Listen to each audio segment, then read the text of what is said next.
Cool down ചെയ്യുമ്പോൾ തണുത്തുറഞ്ഞ് ഓരോരോ ഗാലക്സികളും പ്ലാനറ്റ്സും കാര്യങ്ങളൊക്കെ ഉണ്ടാകുന്നു. അങ്ങനെയാണ് ഭൂമി ഉണ്ടാകുന്നത്. ചീർന്ന കിലോമീറ്ററിലാക്കി കഴിഞ്ഞ് കഴിഞ്ഞാൽ 94 സംതിങ് ട്രില്യൺ കിലോമീറ്റേഴ്സ് അത്രത്തോളം എക്സ്പാൻഡ് ചെയ്ത് കഴിഞ്ഞു യൂണിവേഴ്സ്. അതൊരു ഐസ് ഉള്ള സ്നോയി ഏരിയ ആണ്. അതിൽ 100 കിലോമീറ്റർ ഡീപ്പിൽ ഏറ്റവും വലിയ ഓഷൻ ഇപ്പോഴും ഉണ്ടെന്നാണ്. അത് കഴിഞ്ഞ് അബ്രഹാമിക് മതങ്ങൾ വന്നപ്പോൾ ഇതെല്ലാം കൂടി കൂട്ടിയും കയറ്റി ഒരാളാണെന്ന് പറഞ്ഞു. ഈ ഒരാളുടെ ജോലിയും അപ്പം എന്താണെന്ന് വെച്ച് കഴിഞ്ഞാൽ ജെയിംസ് വെബ് ടെലിസ്കോപ്പിൻ്റെ സഹായത്തോട് കൂടിയിട്ട്, കാരണം ഇൻഫ്രാറെഡ് റേസിനെ റീഡ് ചെയ്യാനുള്ള കപ്പാസിറ്റി ഉള്ള ടെലിസ്കോപ്പാണ് ജെയിംസ് വെബ് ടെലിസ്കോപ്പ്. അപ്പോൾ അതിന് ജെയിംസ് വെബ് വെച്ചിട്ട് 13.45 ബില്യൺ വർഷങ്ങൾക്ക് മുമ്പ് വരെയുള്ള സംഗതികൾ നമുക്ക് കാണാമെന്നാണ് പറയുന്നത്. ഭൂമി ഉണ്ടായത് 4.5 ബില്യൺ വർഷങ്ങൾക്ക് മുമ്പ് അല്ലേ? 4.5 4.8 4.5 ബില്യൺ ഇയേഴ്സ് അഗോ. അപ്പോൾ ഭൂമി റിലേറ്റീവ്ലി പുതിയൊരു എൻറ്റൈറ്റിയാണ്.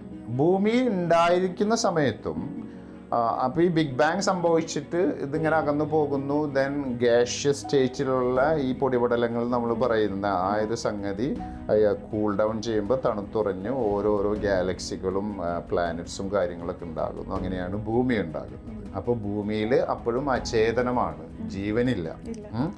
ദെൻ ഓർഗാനിക് കണ്ടീഷൻസ് വരുന്നു. ഇനോർഗാനിക്കായ ഭൂമി പതുക്കെ അതിൻ്റെ കുറേ പറയാനുണ്ട്. ഓർഗാനിക് കണ്ടീഷൻസ് വരുന്നു. അപ്പോഴാണ് പ്രൈമോഡിയൽ സൂപ്പ് എന്ന് പറയുന്ന ഒരു സിറ്റുവേഷൻ വരുന്നത്. എന്ന് വെച്ചാൽ ജീവൻ നിലനിൽക്കാനുള്ള സാഹചര്യങ്ങൾ ഉണ്ടാകും. അങ്ങനെ പ്രൊകാരിയോട്സും യൂകാരിയോട്സും അങ്ങനെ അതിൽ നിന്ന് സ്റ്റാർട്ട് ചെയ്ത് എൻ്റെ മുന്നിൽ ഇപ്പോൾ ഉള്ള റീസെന്റ് ഫൈൻഡിങ്സ് എന്താണ്? ആക്ച്വലി പ്ലൂട്ടോയിൽ ഒരു ഹിഡൻ ഓഷ്യൻ ഉണ്ടെന്നും മാർസിൽ മീതേൻ്റെ അങ്ങനെ ചില സബ്സ്റ്റൻസസിൻ്റെ ഒക്കെ ഫൈൻഡിങ്സ് കിട്ടിയിട്ടുണ്ടെന്നും പറയുന്നുണ്ട്. അപ്പം ഇപ്പോൾ ഉള്ള റീസെന്റ് ഈ സ്റ്റഡീസ് എവിടെ വരെ എത്തി നിൽക്കുന്നു? ഇത് ഇപ്പോഴും നമ്മൾ ഇങ്ങനെ ഈ ജെയിംസ് വെബ് വെച്ചിട്ട് തന്നെ നമ്മൾക്ക് ഇത്രത്തോളം ബില്യൺ ഇയേഴ്സിന് മുമ്പുള്ള സംഗതികൾ നമുക്ക് കാണാൻ പറ്റുന്നുണ്ട്. നമ്മളാ കാണുന്നത് ഇത്ര ലൈറ്റ് ഇയേഴ്സ് ട്രാവൽ ചെയ്ത് വരുന്ന റേസാണ് നമ്മൾ ഡിറ്റക്ട് ചെയ്യുന്നത്. അതുകൊണ്ട് തന്നെ ഇന്ന് നമ്മൾ ഇവിടെ ഇരുന്ന് കാണുന്നത് ആ ബിഗ് ബാങ് സംഭവിച്ച് ഈ 13.4-5 ബില്യൺ വർഷങ്ങൾക്ക് മുമ്പുള്ള ആ ഒരു സ്റ്റേറ്റാണ് നമ്മൾ കാണുന്നത്.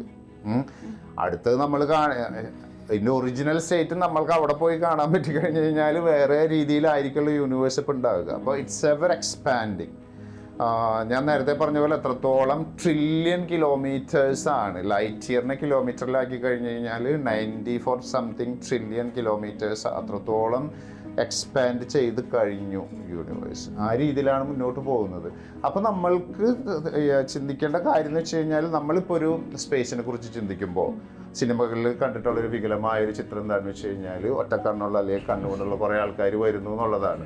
ദെൻ ഇവിടെ ഇരുന്ന് നമ്മൾ ചിന്തിക്കുന്നത് നമ്മൾ അയ്യോ അവർക്ക് എങ്ങനെ വെള്ളം അവർക്ക് ആവശ്യമുണ്ടോ, അവർക്ക് ഓക്സിജൻ ആവശ്യമുണ്ടോ, കാർബൺ ആവശ്യമുണ്ടോ, അവിടെ വേറെ മൂലകങ്ങളായിരിക്കില്ല, അങ്ങനെയൊക്കെ ചിന്തിക്കാമല്ലോ നമുക്ക്. പക്ഷേ but it's completely hypothetically it's completely wrong എന്നാണ് പറയുന്നത്. കാരണം പ്രപഞ്ചം എന്ന് പറയുന്നത് ഒറ്റൊരു എൻറ്റൈറ്റിയാണ്.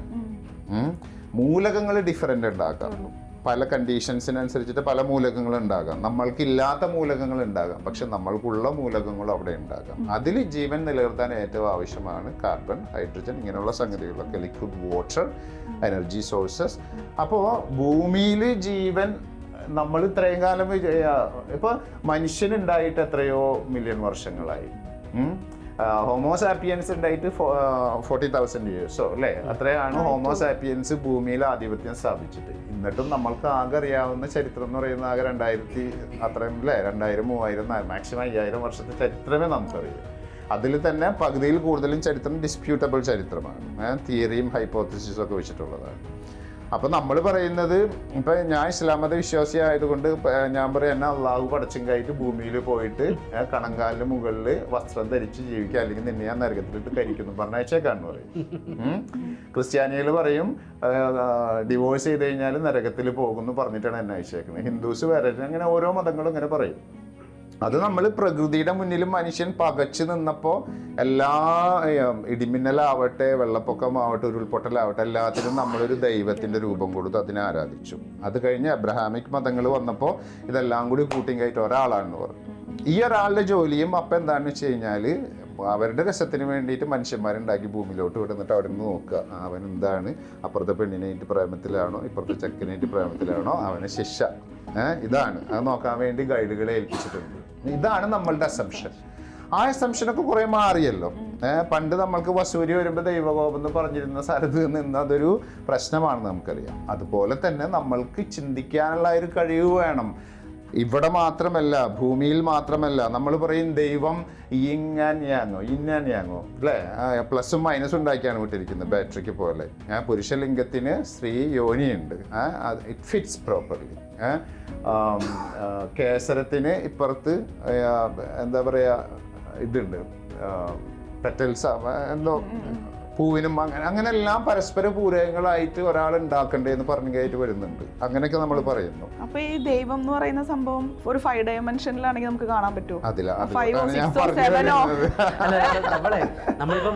നമ്മൾ മനസ്സിലാക്കേണ്ടത് നമ്മൾ കാണുന്നതിനേക്കാൾ മോഹൻലാൽ പറഞ്ഞ പോലെ കണ്ടതെല്ലാം നിജം കാണാത്തല്ല. അതുപോലെ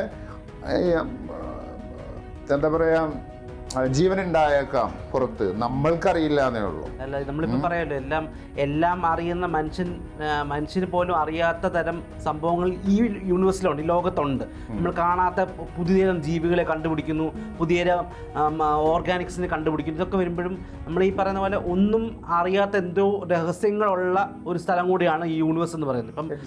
ഇപ്പം ആക്ച്വലി ഇപ്പം ഇതിൻ്റെ സ്റ്റഡീസ് വെച്ച് പറയുന്നതനുസരിച്ച് പ്ലൂട്ടോ എന്ന് പറയുന്ന പ്ലാനറ്റിൽ അതൊരു ഐസ് ഉള്ള സ്നോയി ഏരിയ ആണ്. അതിൽ 100 കിലോമീറ്റർ ഡീപ്പിൽ ഏറ്റവും വലിയ ഓഷൻ ഇപ്പോഴും ഉണ്ടെന്നാണ്. അപ്പോൾ അവരുടെ ഇപ്പം ഒന്ന് ആലോചിച്ച് നോക്കി, നമ്മൾ കാണുന്ന ഒരു കടലിൻ്റെ വ്യാപ്തി എത്രയാണ് നമുക്ക് കണ്ടാൽ മനസ്സിലാവും. അതിൻ്റെ 10 ഇരട്ടി വ്യാപ്തിയുള്ള ഒരു ഓഷൻ മാത്രം പ്ലൂട്ടോയ്ക്ക് അടിയിലുണ്ടെന്ന് പറയുമ്പം ഇതുപോലെ എന്തോ സ്റ്റഡീസുകളാണ് നമുക്ക് അറിയാനുള്ളത്. ഇപ്പോൾ വേറൊരു തിയറി ഉണ്ട്, ഭൂമിയിലേക്ക് ജീവൻ വന്നത് പുറത്തു നിന്ന് എവിടെ നിന്നാണെന്നുള്ളത്. അതുപോലെ ഇവിടെ നിന്ന് അങ്ങോട്ടും പോയിട്ടുണ്ടാകാം, അങ്ങനെയുള്ള തിയറീസ് ഒക്കെ ഉണ്ട്. Then different stages of A planet. ഇപ്പോൾ ഇത്രയും ലോകം 4.5 ബില്യൺ വർഷം പഴക്കമുള്ള ഭൂമിയിൽ ജീവൻ ഉണ്ടാകുന്നത് അതിനും എത്രയോ ബില്യൺ വർഷങ്ങൾ കഴിഞ്ഞിട്ടാണ്. അപ്പോൾ പല പ്ലാനറ്റുകളും ആ ഒരു സ്റ്റേജിലായിരിക്കുമല്ലോ, ഈ പ്രൈമോഡിയൽ സൂപ്പിൻ്റെ ഒരു അവസ്ഥയിലായിട്ട് വരുന്നേ ഉണ്ടാവുള്ളൂ. ചിലത് അത് കഴിഞ്ഞ് പോയിട്ടുണ്ടാകാം. ഇപ്പോൾ കുറേ കാലം കഴിഞ്ഞാൽ ഭൂമി നാമാവശേഷമാകുന്ന പറയില്ല, ഇൻഹാബിറ്റബിൾ ആകുന്ന പറയില്ല, അതുപോലെ ഇൻഹാബിറ്റബിൾ ആയിട്ടുണ്ടാകും. It's a cyclic process maybe. അപ്പോൾ ഇതൊക്കെയാണ് നമ്മൾ കണ്ടുപിടിച്ചു കൊണ്ടിരിക്കുന്നത്. പക്ഷേ ഇത് ശരിയാണോ തെറ്റാണോ എന്നുള്ള ഇതിനപ്പുറം റീയൂസബിൾ റോക്കറ്റ്സ് ഇലോൺ മസ്ക് ഉണ്ടാക്കുന്നുണ്ട്. അയാൾക്ക് നമ്മുടെ അംബാനിയുടെ പോലെ വലിയ ഷാദിയൊക്കെ നടത്തിയായിട്ട് നെക്ലസ് വലിയ 50 കോടിയുടെ നെക്ലസും 500 കോടി നെക്ലസും ഒക്കെ ഇട്ട് വലിയ ഇതൊക്കെ ഇതാക്കിയാൽ മതിയല്ലോ. പക്ഷെ അങ്ങനെ ചിന്തിക്കാത്ത എനിക്ക് ഇലോൺ മസ്കിനെ ഭയങ്കര ഇഷ്ടം അതുകൊണ്ടാണ്. കാരണം നമ്മളുടെ ഒരു ബില്യണയർ ട്രാപ്പിങ്സ് ഒന്നും ഇല്ലാത്ത ഒരാളാണ്. അയാൾക്ക് ഒരിത്തിരി കാമം കൂടുതലായിരിക്കാം, അവരെന്തെങ്കിലുമൊക്കെ കൂടുതൽ വേണമല്ലോ. പക്ഷെ ആ ഒരു എക്സെൻട്രിസിറ്റി, അങ്ങനെ എക്സെൻട്രിക് ആയിട്ടുള്ള കുറേ ആളുകൾ എൻ്റെ കാറിൻ്റെയും എൻ്റെ വീടിൻ്റെയും എൻ്റെ വൈഫിൻ്റെയും എൻ്റെ ആ ഒരു സിറ്റുവേഷൻ്റെ അപ്പുറത്ത് എന്താണെന്ന് ചിന്തിച്ച് തുടങ്ങിയത് കൊണ്ടാണ് നമ്മളൊക്കെ ഇവിടെ നിൽക്കുന്നത്.